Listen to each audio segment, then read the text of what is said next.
Bien, doctores, tengan ustedes buenos días. Vamos a empezar esta clase de repaso prácticamente de solamente preguntas de gastroenterología. Hoy día vamos a revisar 100 preguntas en las cuales tratar de compilar de alguna manera todo el curso, lo cual es un poco fastidioso de todas maneras. Recuerden que ya repasar preguntas implica que ya ustedes saben bastante bien el curso y solamente voy a tratar de explicar muy cortito algunos aspectos que tienen que recordar de manera importante. Recuerden que no me voy a extender en la patología que voy a explicar ni en las preguntas, ¿no? Si tienen una pregunta de úlcera péptica, no les voy a hablar después de responder 10 minutos de úlcera péptica, sino solamente puntual las cositas que deben de saber o por lo menos recordar. Es importante para esto. Recuerden que introducir todo gastroenterología en solamente unas horas, verán que es un poco difícil. Así que voy a tratar de hacerlo lo más conciso. Vamos a ir a un promedio de 25 por hora, aprox, para llegar a las 100 a la 1 de la tarde. Y si lo hacemos un poquito más rápido, vamos a tener tiempo para conversar de lo que ustedes deseen preguntar para que estén listos para el examen en sí. Doctores, primera pregunta. Tenemos un paciente varón de 32 años con historia de disfagia, varios años de evolución que ha progresado en las últimas semanas para ingerir líquidos. Dice. Presenta episodios aislados de regurgitación no ácida de alimentos y ha tenido el año pasado 2 episodios de neumonía. Ahí les piden cuál es el examen realmente que necesitan. ¿Alguien se anima a decir qué diagnóstico es primero antes de eso?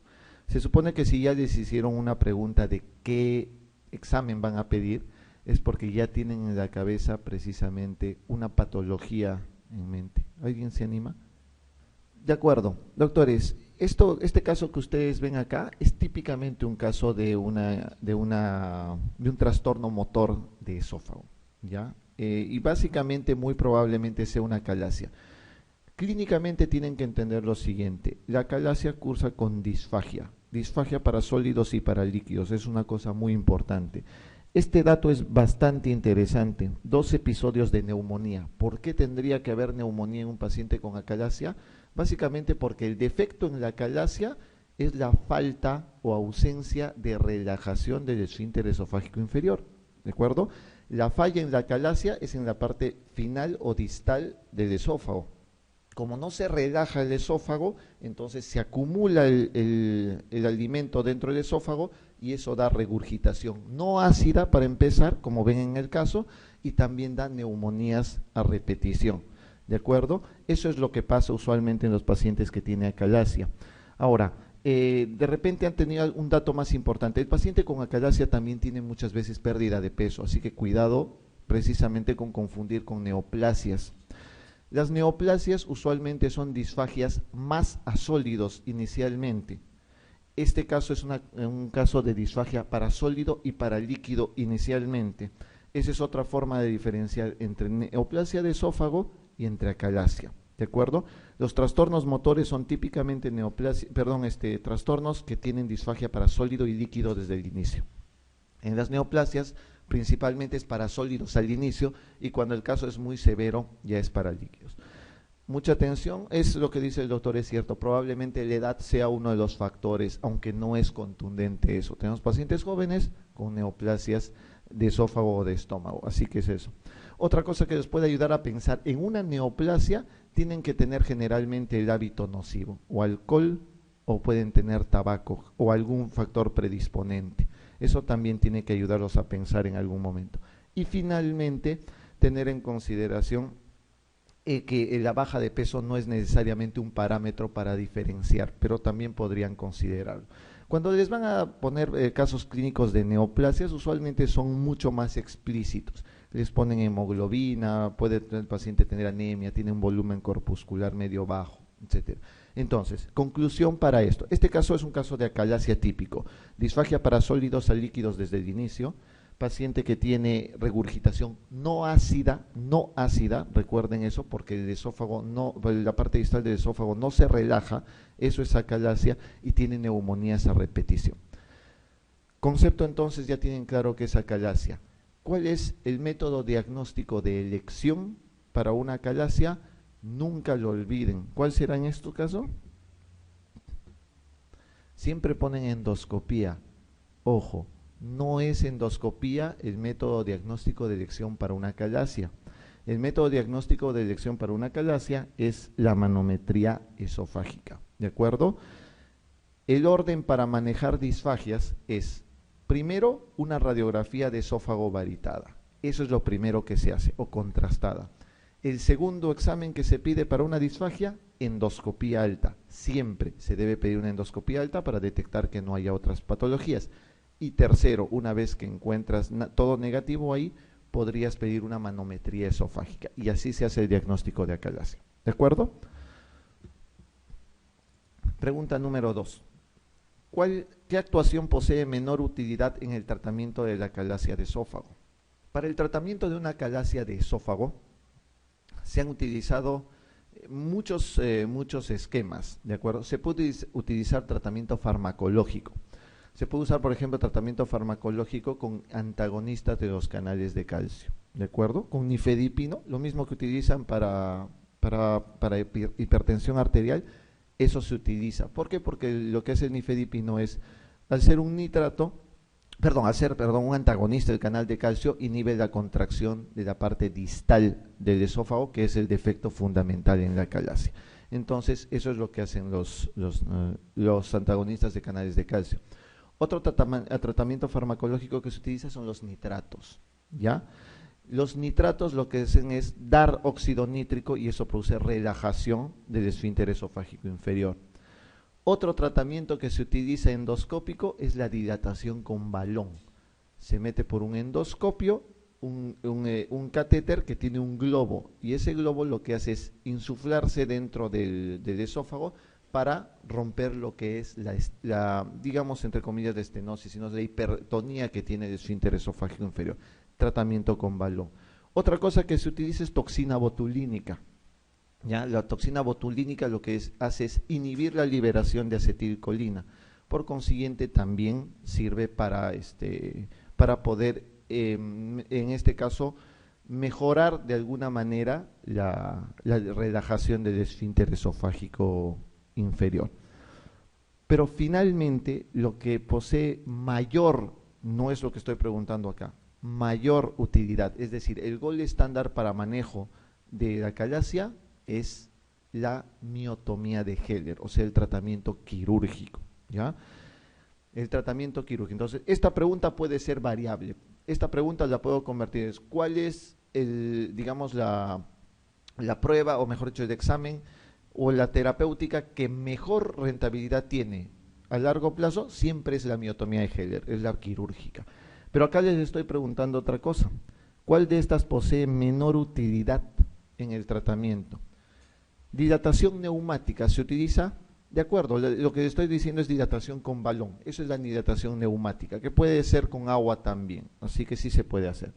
Cardiomiotomía quirúrgica, eso es la miotomía de Heller. Se corta el cardias y eso es una miotomía y precisamente es la mejor de todas las opciones. Inyección de toxina botulínica, de acuerdo, sí se utiliza. Tratamiento endoscópico con argón, no. El argón lo que se utiliza es para termocoagular vasos sanguíneos, ¿de acuerdo? Es para termocoagulación de vasos sanguíneos, es decir, se utiliza para hemorragias digestivas fundamentalmente, no para acalasia. Tratamiento farmacológico con antagonistas del calcio es lo que les había mencionado en un momento. Se utiliza nifedipino, se utiliza diltiazem, por ejemplo, todos ellos pueden ser utilizados. Entonces, ¿cuál es la respuesta acá? La respuesta será la D. En un patrón de manometría esofágica que muestre un aumento de presión basal del esfínter esofágico inferior, junto con disminución o ausencia de relajación en la deglución, ¿qué sugiere? Una acalasia. Doctores, esta definición es la característica manométrica de la acalasia. O sea, ¿qué es una acalasia? Es la falta de relajación del esfínter esofágico inferior con falta de peristaltismo. Es tan rígido la parte distal del esófago que no se puede dilatar, eso es falta de relajación, que el esófago empieza a ponerse muy grande y con poca peristalsis. Eso es una acalasia, ¿De acuerdo? Entonces, el diagnóstico de esto es una acalasia. La mayoría de preguntas van a esto precisamente, ¿de acuerdo? Tengan mucho cuidado entonces para responder eso. Ese es el dato más importante de la acalasia. ¿Cuál de los siguientes constituye el tratamiento más efectivo y seguro a largo plazo en los pacientes con acalasia? Ya les cambié un poquito la pregunta. ¿Cuál era? La miotomía de Heller. De hecho, el más efectivo, miotomía de Heller de lejos, ¿de acuerdo? Entonces acá tenemos la esófagomiotomía. ¿Se usa nitroglicerina? Sí, se utiliza porque es un nitrato. ¿Se usa bloqueadores de canales de calcio? Sí. ¿Se usa dilatación neumática y hidráulica? Sí se usa, pero el más efectivo sigue siendo de todas maneras la esófagomiotomía de Heller.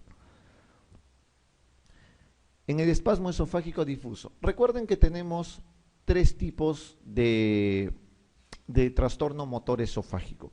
A la cabeza el que va siempre de lejos es la acalasia. El segundo es el espasmo esofágico difuso y el tercero es la esclerodermia, ¿ya? Son los 3 que tenemos para eso. Doctores, aprendan a diferenciar clínicamente las 3 cosas. La acalasia, el defecto es falta de relajación del esfínter esofágico inferior. Eso es acalasia.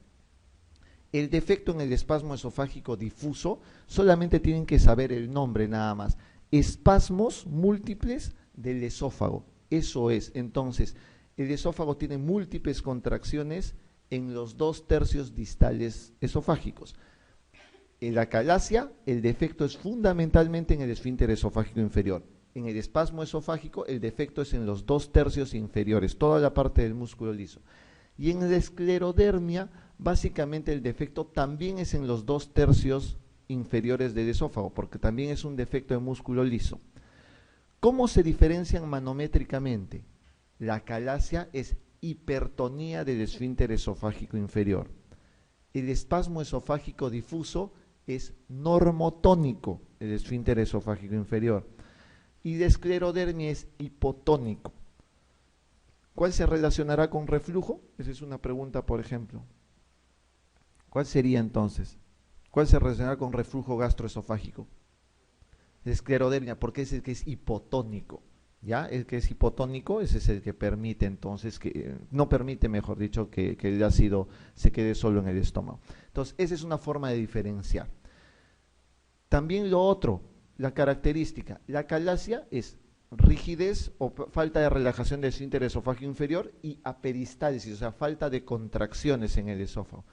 La diferencia con el espasmo esofágico difuso es notoria, ¿sí? Múltiples contracciones en el espasmo esofágico difuso, desordenadas, muy desordenadas y muy intensas. Eso es un espasmo esofágico difuso.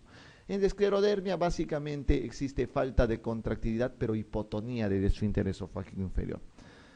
Veamos. En el espasmo esofágico difuso es falso, dice acá. Se acompaña de dolor retroesternal, puntos. Para tomar en consideración, clínicamente, acalasia tiene como síntoma más frecuente disfagia y segundo dolor retroesternal. Eso es en acalasia. En espasmo esofágico difuso, el síntoma más frecuente es dolor retroesternal, porque hay múltiples contracciones intensas, ¿de acuerdo? También puede haber disfagia, ¿de acuerdo? Punto importante. Entonces, esta es verdadera. En la manometría esofágica pueden visualizarse contracciones repetitivas, simultáneas del tercio inferior esofágico. Sí, ¿no es cierto? Eso es lo que les he dicho, espasmo esofágico difuso. ¿Existe una hipertonía del esfínter esofágico inferior en reposo? Falso, es normotónico en el esfínter esofágico inferior. ¿Los anticolinérgicos tienen un efecto terapéutico limitado? Doctores, todo trastorno motor esofágico se trata tal y cual como les he dicho en acalasia. Se puede usar nitratos, antagonistas del calcio, dilatación con balón, cardiomiotomía, en este caso de Heller, para acalasia y miotomía del músculo liso para espasmo esofágico difuso. No es lo mismo miotomía de Heller, que es solamente cortar la parte del cardias, que eso es para acalasia, que el tratamiento de miotomía para espasmo esofágico difuso, que son los 2/3 inferiores de esófago. ¿De acuerdo? Esa es la otra parte importante. ¿Anticolinérgicos se usan? Sí, entonces tienen un efecto limitado, eso es verdadero.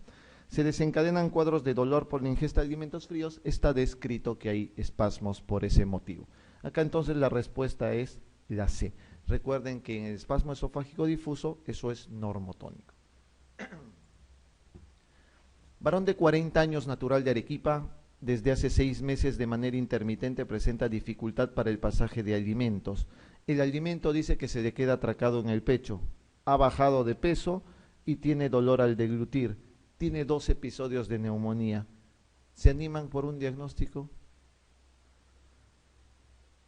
¿Tiene disfagia? Sí. ¿Por qué? Porque el alimento se le queda atracado en el pecho. Si se le queda atracado en el pecho, piensen nada más que la patología no puede ser alta. Cuando uno tiene disfagia, tiene que aprender a diferenciar entre disfagia orofaringea y entre disfagia esofágica. Cuando uno no puede deglutir el alimento porque es un problema alto, eso es porque el trastorno está en la parte superior, en la parte orofaringea, o es de nivel central. Pero si se te queda atracado en el pecho, el defecto es distal, ¿no es cierto? Entonces, ¿qué patología puede ser esa? ¿Puede ser una calasia cricofaringea? No, pues porque el cricofaringe está en la parte superior, ¿no es cierto? Puede ser un anillo esofágico, el anillo esofágico puede dar disfagia. El divertículo de Zenker es alto, y si produce disfagia orofaringea más que todo. Espasmo esofágico difuso podría ser, pero a ver, veamos la clínica de este paciente.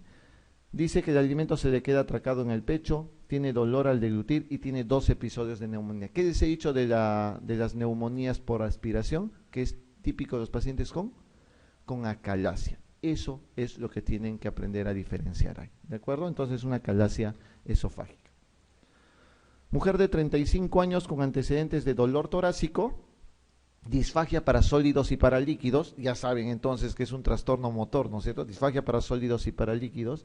Tiene una manometría en cual el esfínter esofágico inferior es normotónico y la radiografía maritada muestra una imagen en sacacorchos. ¿Diagnóstico? Espasmo esofágico difuso. Doctores, solamente para hacerles la diferenciación radiográfica entre acá. La acalasia tiene las imágenes típicas llamadas en pico de pájaro o en punta de lápiz. ¿Por qué? Porque es el esfínter esofágico inferior hipertónico y el esófago que no se contrae de manera adecuada. Entonces da el aspecto de un pico de pájaro o de punta de lápiz. Eso es en acalasia. En cambio, en el espasmo esofágico difuso son múltiples contracciones simultáneas y da un aspecto de una imagen en sacacorchos. Eso es lo que ven en el espasmo esofágico difuso. Otra forma de diferenciar también para el examen. Con respecto a la esofagitis cáustica por álcalis, marque lo correcto. Doctores, en esofagitis cáustica, ustedes tienen que ver que existen 2 tipos de causticados. Hay esofagitis cáustica por ácidos y hay esofagitis cáustica por álcalis. En la esofagitis por ácidos, definitivamente lo más frecuente es ácido muriático. En la esofagitis por álcalis, lo más frecuente suele ser lejía, ¿no es cierto? Eso es lo primero. Una cosa que tienen que aprender a diferenciar también, o a reconocer para esofagitis cáustica, es que la causa más frecuente de la ingesta de cáusticos es accidental o suicida. Por álcalis o por ácidos. ¿Es accidental o suicida? Es suicida. Recuerden que el motivo más frecuente es siempre un gesto suicida. Es más que el accidental. La mayoría de pacientes que llegan al hospital porque han tomado lejía o ácido muriático es porque han tenido una decepción amorosa, no ingresan a la residencia, se toman el ácido, se toman el álcool, se quieren tomar todo completamente. Recuerden siempre eso, la causa el motivo más frecuente de ingesta de cáustico es suicida, ¿de acuerdo? Eso no pasa en los niños, porque los niños no tienen esa tendencia, entonces en los niños suele ser muy frecuentemente accidental, ¿de acuerdo? Porque lo típico es el niño que entra a su casa, esta vez un bebé de 2 años, tiene mucha sed, la mamá no le hace caso, abre la parte de abajo de la cocina, saca la botella de Inca Kola, se la toma y no es Inca Kola realmente, sino es una botella de lejía. Eso es típico, pero eso es en los niños. Generalmente en los niños es accidental, en los adultos de lejos es suicida, ¿de acuerdo? Otra cosa que tienen que aprender a diferenciar entre ambos es que el más severo definitivamente es el álcali, más que el ácido, eso está totalmente demostrado. ¿Por qué motivo el ácido es menos lesivo? Porque el ácido lo que hace es producir solamente una lesión más superficial. En cambio, el álcali tiene una lesión mucho más transmural. ¿De acuerdo? La necrosis es una necrosis por coagulación generalmente. ¿De acuerdo? Entonces hay que tener en consideración eso. Es bien importante diferenciar una de la otra. Hay una cosa que ustedes también van a tener en cuenta, que la complicación más frecuente de la ingesta de cáusticos en general, la complicación más frecuente es la estenosis. Un paciente que se toma cáusticos y vive para contarlo, fundamentalmente en lo que termina es en una estenosis esofágica severísima, ¿de acuerdo? Eso es para que empiecen entonces a recordar. Entonces vamos a tener eso también. El paciente con álcalis, con ingesta de álcalis o de ácidos, ¿cómo debe ser tratado? Eso depende del grado de lesión endoscópica que hay. La endoscopía se tiene que hacer máximo en 12 a 24 horas, dentro de las 12 a 24 horas. No hagan el segundo, no pidan el tercer, cuarto, quinto día, porque la licuefacción o la coagulación son mucho mayores en ese momento y la posibilidad de perforación es mayor. Entonces siempre se hace dentro de las 12 a 24 horas iniciales de eso. Doctores, entonces recuerden que en la esofagitis cáustica por álcalis, la necrosis es por licuefacción, mientras que en la de ácidos, la necrosis es por coagulación. Eso es lo que tienen que aprender a diferenciar. Usualmente eso suelen preguntarles en el examen. Necrosis por licuefacción es en la esofagitis por álcalis, por eso es mucho más severo, y la necrosis por coagulación, que ven acá en la alternativa E, es más frecuente en los ácidos. ¿La endoscopía debe realizarse entre el segundo y tercer día de ingesta? No, ¿no es cierto? Debe realizarse entre las 12 a 24 horas iniciales de la ingesta. ¿La complicación más frecuente es la hemorragia? No, ¿no es cierto? La más frecuente es la estenosis. Debe ser tratado inicialmente colocando una sonda nasogástrica. Doctores, jamás si tienen un paciente con ingesta de cáusticos le pongan una sonda, porque la probabilidad de perforación es altísima, ¿de acuerdo?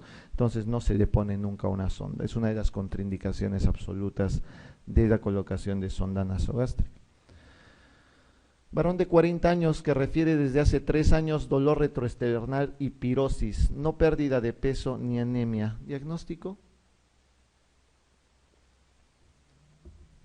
Ustedes no deben de dudar nunca acá. No confundan lo que es dispepsia. Para empezar, la dispepsia es cualquier tipo de malestar abdominal en hemiabdomen superior.